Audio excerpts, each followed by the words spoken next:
Hello, नमस्कार. कसे आहात सगळे? मस्त आहात ना? आशा करते तुम्ही सगळे आनंदात असाल. तुम्हा सर्वांचं अगदी मनापासून स्वागत आहे आपल्या चॅनलवरच्या आजच्या या व्हिडिओमध्ये. तर सध्या सुरू आहे पितृपक्ष. या पितृपक्षामध्ये आपल्या पितरांची सेवा कशा प्रकारे करावी, काय काय गोष्टी कराव्यात आणि काय गोष्टी करू नये, तर याच विषयीचा आजचा हा व्हिडिओ असणार आहे. तर पितृपक्ष म्हणजे काय? तर बघा, पितर आणि पूर्वजांच्या आत्म्याच्या शांतीपूजेसाठी वर्षातील 15 दिवस विशेष मानले जाते आणि यालाच पितृपक्ष असे म्हणतात. पितृपक्षामध्ये आपले पूर्वज पितृलोकामधून पृथ्वीवर येतात. तर परवापासून सुरू झाला आहे पितृपक्ष, म्हणजेच आपल्या पितरांचे आणि पूर्वजांच्या सेवेचे दिवस. म्हणजे बघा, पितृपक्षाचे जे 15 दिवस असतात त्यामध्ये आपल्याला आपल्या पूर्वजांची, पितरांची विशेष सेवा करायची असते. कारण या 15 दिवसामध्ये म्हणजेच या पंधरवाड्यामध्ये, पंधरवाडा यासाठी म्हणतात कारण हा जो कालावधी आहे तर तो 15 दिवसाचा असतो, म्हणून याला पंधरवाडा असे सुद्धा म्हणतात. तर या पितृपक्षाच्या 15 दिवसांमध्ये आपले पूर्वज, आपले पितृदेवता आपल्या अधिक निकट असतात. किंबहुना असे म्हटले जाते की ते या पृथ्वीतलावर येतात. तर बघा, या पितृपक्षामध्ये काय काय सेवा आपल्याला करायच्या आहेत. तर बघा, घरातले सगळे कामं आवरून आपली देवपूजा करायच्या आधी आपल्या पितरांसाठी आपल्याला एक गोष्ट करायची आहे. ती म्हणजे पितरांसाठी 15 दिवस आपल्याला एक दिवा प्रज्वलित करायचा आहे. सकाळ संध्याकाळ दोनही वेळेला हा दिवा आपल्याला लावायचा आहे. दिव्यामध्ये मातीचा दिवा घेतलेला अतिउत्तम. हा दिवा आपल्याला आपल्या घराच्या दक्षिण दिशेला लावायचा आहे. कारण दक्षिण दिशा ही पितरांची दिशा मानली जाते, म्हणून मग दक्षिण दिशेला हा दिवा आपल्याला सकाळ संध्याकाळ लावायचा आहे. दिव्याला नमस्कार करून हा दिवा मी माझ्या पूर्वजांसाठी लावलेला आहे असं मनामध्ये उद्दिष्ट ठेवून हा दिवा आपल्याला लावायचा आहे. आणि याचा प्रकाश माझ्या पूर्वजांपर्यंत, माझ्या पितृदेवतांपर्यंत पोहोचू द्या असं आपल्याला म्हणायचं आहे. त्यानंतर मग आपली जी देवपूजा आहे तर ती देवपूजा करायची. आणि त्यानंतर बघा, या 15 दिवसांमध्ये अग्नीला घास टाकणे या विधीलासुद्धा खूप महत्त्व आहे. म्हणजे बघा, आपण जी काही पूजा करतो, जी काही विधिवत रूपाने कार्य करतो, तर आपली ती पूजा, आपले ते जे कार्य आहेत तर ते आपल्या इष्टदेवांपर्यंत पोचवण्याचं जे काम आहे तर ते अग्निदेवता करतात. म्हणून या 15 दिवसांमध्ये बघा, आपल्या पूर्वजांसाठी अन्नाचा तुटवडा निर्माण होऊ नये यासाठी, म्हणून त्यांना अन्न मिळावे म्हणून अग्नीमध्ये ना घास टाकला जातो. तर बघा, बऱ्याच लोकांकडे ही प्रथा असेल, बऱ्याच लोकांकडे नसेल, कारण सगळ्यांकडे वेगवेगळ्या पद्धतीने पितरांची पूजा केल्या जाते. तर आमच्या इकडे बघा, अशा प्रकारे ना अग्नीमध्ये घास टाकला जातो.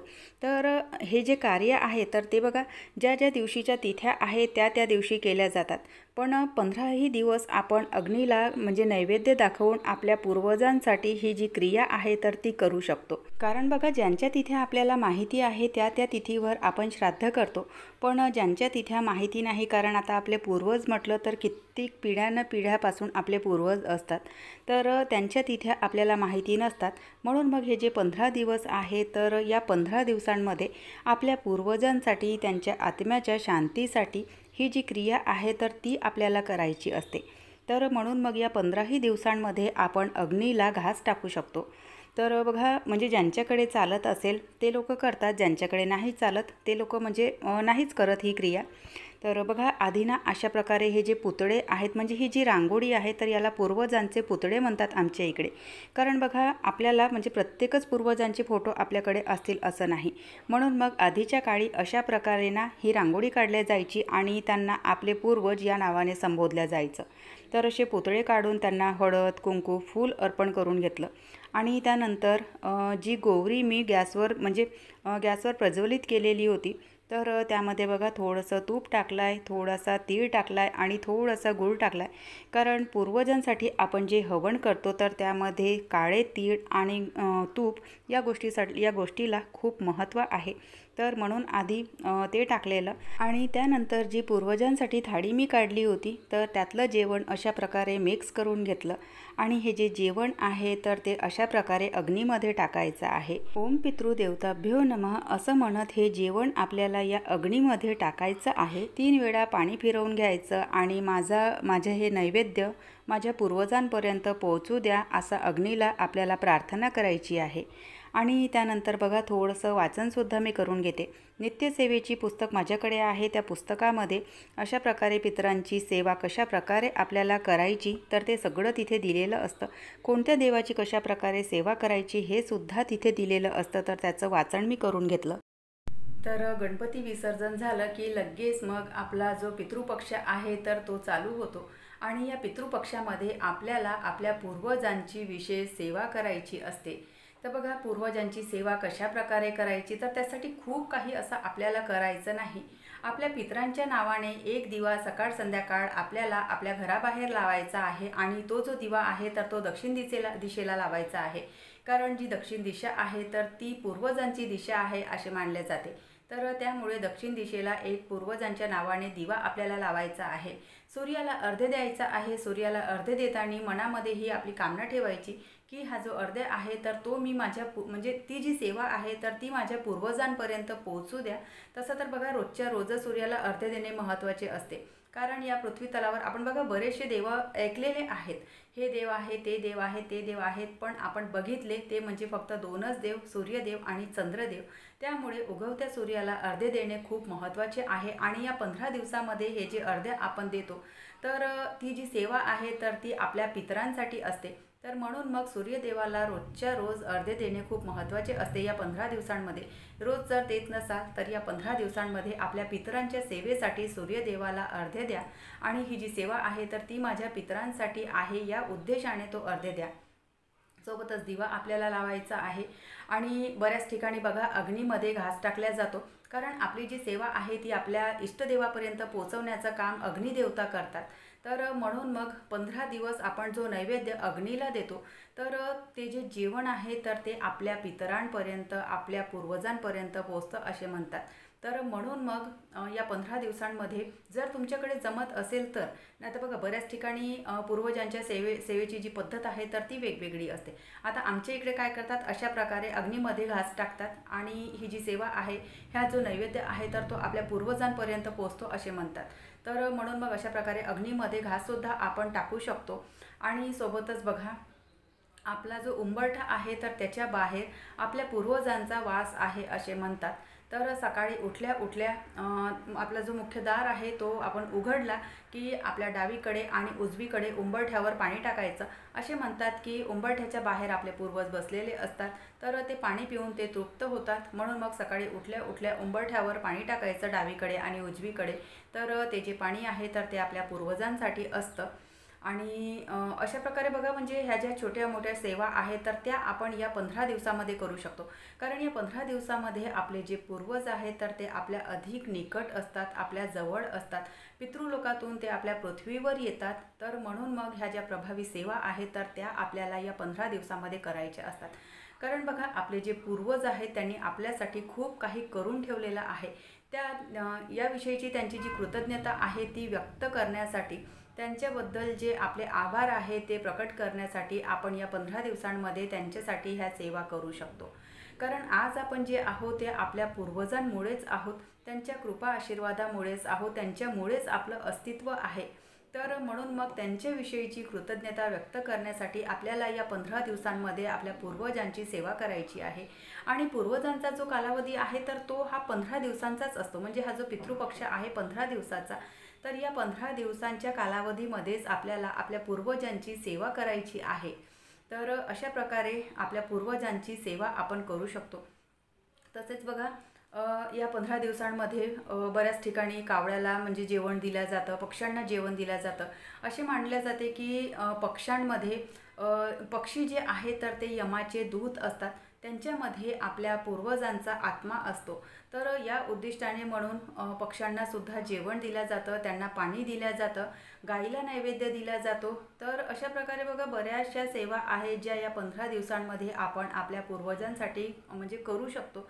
आणि त्यांचा आशीर्वाद आपल्यावर लाभावा हे खूप महत्त्वाची गोष्ट आहे. ज्या प्रकारे आपल्या देवांचा आशीर्वाद आपल्याला गरजेचा असतो अगदी त्याच प्रकारे पूर्वजांचा सुद्धा आशीर्वाद आपल्याला लाभणे खूप महत्त्वाचे असते. बऱ्याच ठिकाणी तुम्ही बघत असाल की आपण खूप प्रयत्न करतो, इकडून तिकडून चारही बाजूने आपण प्रयत्न करतो, पण कुठे ना कुठे आपले जे प्रयत्न आहेत तर ते म्हणजे त्याचं फळ आपल्याला मिळत नाही. कितीही प्रयत्न केले तरी आपण यशस्वी होत नाही. तर कुठेतरी बघा एक कारण हे सुद्धा असतं की आपण आपल्या पूर्वजांची सेवा करत नाही. बऱ्याच ठिकाणी आता वेगवेगळ्या सेवा आलेल्या आहेत. कोणी कोण्या सेवेमध्ये जातं, कोणी कोण्या सेवेमध्ये जातं आणि मग आपण आपल्या पूर्वजांचा, आपल्या देवांचा त्याग करतो. तर ते सुद्धा म्हणजे ती गोष्टसुद्धा आपल्याला लागू होते आपल्या अपयशासाठी. किंवा मग आपण आपल्या पूर्वजांना पूजतच नाही, पूर्वजांचे म्हणजे जी काही सेवा आहे तर ती आपण करत नाही. तर त्यामुळे सुद्धा कुठेतरी आपल्याला अपयश जे आहे तर ते आपल्या पदरी पडतं. तर म्हणून मग आपल्या पूर्वजांचे कृपाशीर्वाद आपल्यावर लाभावे, तर यासाठी म्हणून आपल्याला आपल्या पूर्वजांची सेवा करायची आहे. आणि बघा आपण आपल्या पूर्वजांची जी काही सेवा करतो तर म्हणजे आपल्या यशाचे जे मार्ग आहेत तर ते आपले जे पूर्वज आहेत तर ते चारही बाजूने आपल्यासाठी मोकळे करतात आणि केलेली जी सेवा आहे तर ती कधीच वाया जात नाही.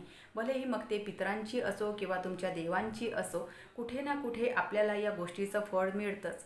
पण पूजा करताना मला या गोष्टीचं फळ मिळायलाच हवं या उद्दिष्टाने कधीही पूजा करू नये, पितरांची असो किंवा तुमच्या देवाची असो किंवा कुठलीही सेवा असो.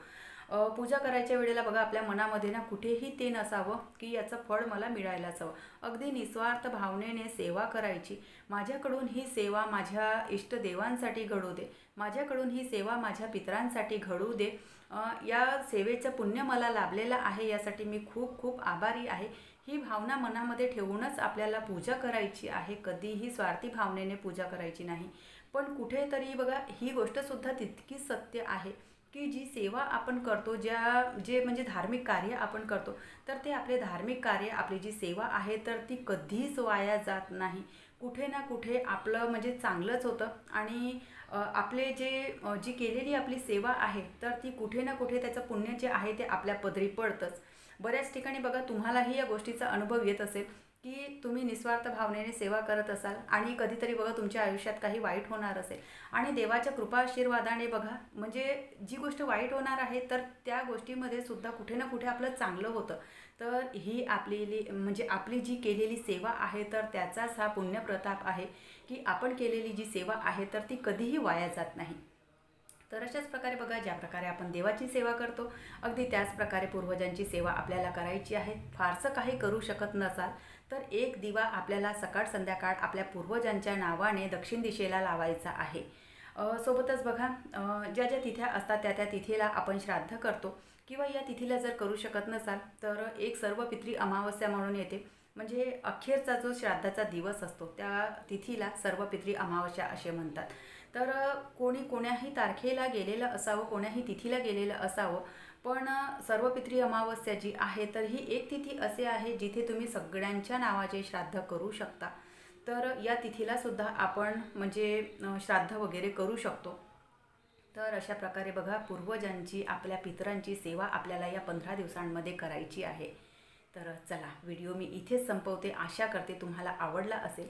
व्हिडिओ कुठे जरी आवडला असेल तर लाईक करा, चॅनलवर पहिल्यांदा आले असाल तर सबस्क्राईब करा, बेल आयकॉनसुद्धा क्लिक करा जेणेकरून माझ्या येणाऱ्या व्हिडिओचं नोटिफिकेशन तुम्हाला असंच मिळत राहील.